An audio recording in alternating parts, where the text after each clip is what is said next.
Mummy લો રોટલી. શાક કેવું બન્યું છે? મેં પહેલી વાર બનાવ્યું છે આજે આ શાક. જરાય ભલી વાર નથી. સાવ ફિક્કું લાગે છે, કોઈ સ્વાદ જ નથી. લાગે છે તને તારી માએ છે ને કશું બનાવતા શીખવાડ્યું જ નથી, એટલે જ અમારા મોઢા બગડે છે. લાયક રોટલી હવે ખાવું તો પડશે ને, નહીં તો શરીર કેવી રીતે ચાલશે? પણ શાક તો સારું બન્યું છે.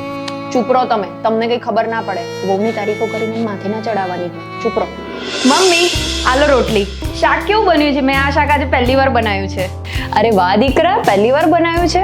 ખૂબ જ સરસ શાક બન્યું છે. પહેલી જ વારમાં આટલો સરસ સ્વાદ. થોડુંક મીઠું ઓછું છે.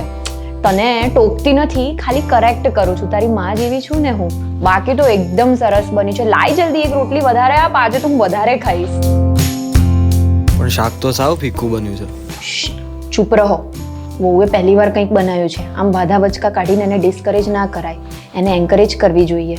એ તો શું મસાલા નાખવાના છે ને, પછી હું એને શાંતિથી સમજાવી દઈશ. અત્યારે ખાઈ લો, કોઈ વાંધા વચકા નથી કરવાના, બરાબર?